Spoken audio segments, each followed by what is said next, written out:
नाही बघा, देवेंद्र फडणवीस काय बोलतात त्याच्यावरती महाराष्ट्राचं मुख्यमंत्री आहेत म्हणून त्यांचं ऐकलं जातं। राज ठाकरे यांना दुर्दैवानं कमी जागा मिळाल्या आणि हे दुःख सगळ्यांना आहे आम्हाला।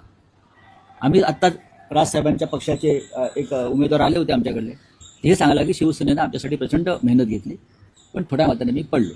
आम्ही ठिकठिकाणी महाराष्ट्र नवनिर्माण सेनेचे उमेदवार निवडून यावे यासाठी आम्ही प्रयत्न केले। दुर्दैवानं फार मोठं यश महाराष्ट्र नवनिर्माण सेनेला जरी येऊ शकलं नाही तरी मी त्यांना फडणवीस म्हणतात किंवा काड्या घालतायत तसं काही लुजर वगैरे मानत नाही। राज ठाकरे आणि उद्धव ठाकरे यांचं सगळ्यात मोठं भूमिका होती की मराठी माणसानं एकत्र यावं, एकजूट व्हावी। मी असं मानतो की शिवसेनेचे निवडून आलेले 66 लोक ते राजसाहेबांचेच आहेत आणि मनसेचे 6-7 लोक जे आले तेही आमचेच आहेत। त्याला जेव्हा आम्ही प्रीतिसंगम म्हणतो तेव्हा या प्रीतिसंगमाची भीती त्यांना वाटते।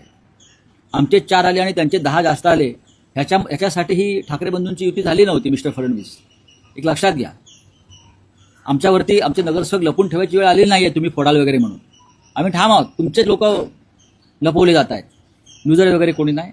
आम्ही विनर आहोत, आम्ही गेनर आहोत। ठाकरे बंधू अशी युती आहे, स्वतंत्र कोणी नाही।